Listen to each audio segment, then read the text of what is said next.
Go. Hi, this is my grandfather, Joseph Kenton, and I'm here in Kansas City where he was born for his 90th birthday. He was born September 11th, 1921. And this interview is about him when he was in the Navy during World War II. Continue. Okay, so now I'll ask you some questions. Some questions? Okay, go ahead. How long were you in the Navy? Well, the last time I signed up was September 30, 1941. I was released to inactive duty, I was released from the Navy sometime in March of 1946. So that's about 4.5 years. Wow. Okay, when did you go to war? What do you mean by go to war? Well, when were you put in action? When were we in action? No, like put in, like, action. Active duty? Yeah, active duty. Well, after midshipman school, where we were 90-day wonders, I was assigned eventually to a destroyer off of Pearl Harbor. There were 4 destroyers in the division, and we were on the ping line, and we were Nimitz's Navy, active Navy that he could use to defend the islands. That's cool. And that was in June of 1942. Okay, was this after the Japanese bombed Pearl Harbor? Sure, June 42, Pearl Harbor was December 7th, 1941. What? I can't hear you. I'll tell you after. Okay. What was the date when you arrived at Pearl Harbor? Well as I can remember, and of course it isn't written in stone, I know it was after Midway, and Midway was about the 4th and 5th of June in 1942, so that they released us, so it was sometime about the middle of June in 1942. What did it look like? Well, you know, we were all wide-eyed and wanted to see for ourselves. There wasn't too much left from the attack. The battleship Oklahoma was still belly up off of Ford Island. The masts were still on the Arizona, though she was on the bottom. The bottom isn't very deep in Pearl Harbor.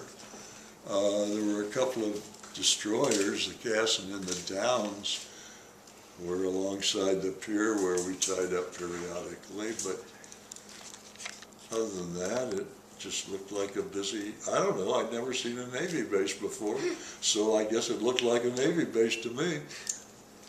Did you talk to any of the military people who were there on December 7th? Oh yeah, the ship I was on was there on December 7th, and many times I talked to the guys who were aboard during the attack, heard interesting stories.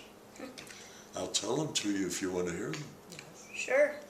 One of them insisted, well, I don't know if you remember Pearl Harbor too well, but we were tied up where the destroyers normally tied up, along what in effect was the submarine slip on the way to the submarine base, and also that was the straight run to Ford Island, and that meant it was the straight run to where the battleships were.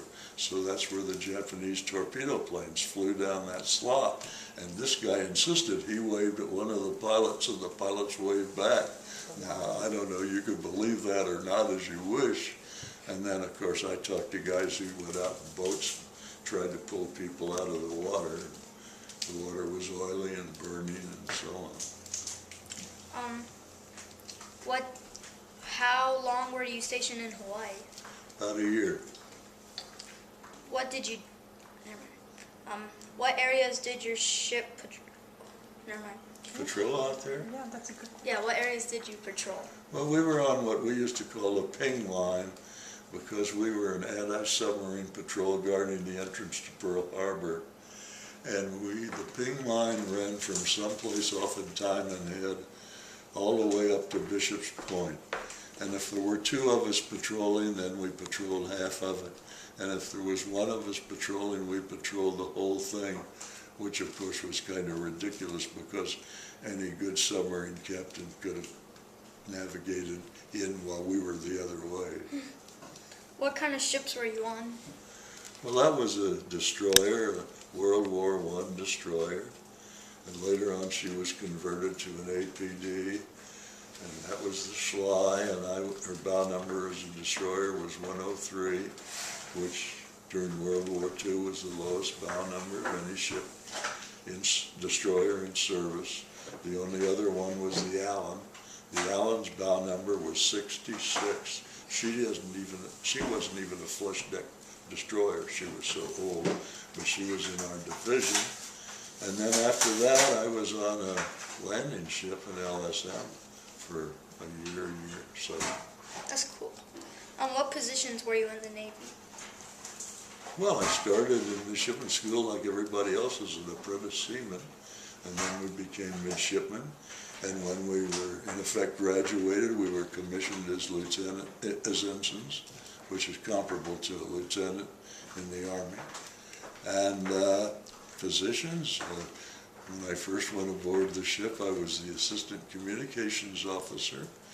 And at the end of the time I was aboard, I was, you okay? Yeah, I'm fine, I just sneezed. I was the gunnery officer and the senior watch officer. On the LSM, I was the captain. That's cool. What was the biggest battle you were in? Well, there was only one naval battle in the entire war. Do you know, in the entire war, are you aware of that? The only time ships actually fought other ships was in the Philippines, and I can't remember, when the southern Japanese arm came through and the old battleships ran across the T on them. Other than that, ships did not fight ships. So that's hard to answer. I mean, I was in lots of landings from Guadalcanal, New Georgia, and down in the Solomons, and New Guinea, and Bougainville. No, we were not at Bougainville, but we were Kwajalein and Eniwetok and Guam and China after the war, lots of places. What was it like in Guadalcanal? Well, when I was there, it was long after the initial assault, and the ground troops were still knocking up Japanese that were out in the jungle, but they did not attack Henderson Field, which was the whole target on Guadalcanal, is to have a landing strip. However, the Japanese did send bombers down from Bougainville from time to time to bomb the place. What was it like in New Guinea? New Guinea was a very strange place. We worked with the Army in New Guinea, and I think we probably made 4 or 5 different combat operation landings. And the Army used to say, we put them ashore, they saw the same Japanese, they chased them off in the jungle, they got back on the ships. After a week or 2, they rode up the coast, we put them ashore again, there were the same Japanese. But New Guinea was a pretty peaceful kind of an operation. We fired shore bombardments and stuff like that. Where else were you in the Pacific? You want to stop one? I'm not sure how to stop it and start again.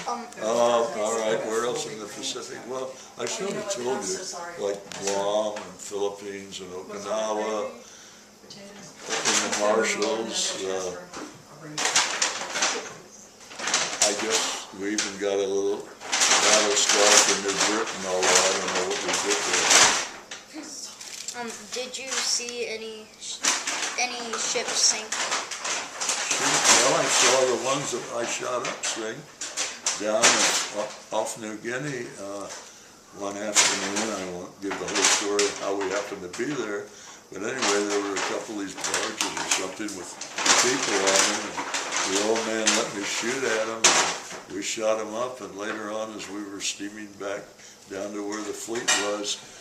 One of the lookouts said, "Look, one of them is sinking," and look, yeah, I saw it sink. Wait, so that's when you were the gunnery captain? That's when I was the gunnery officer. And your gun shot the ships and... We surely did.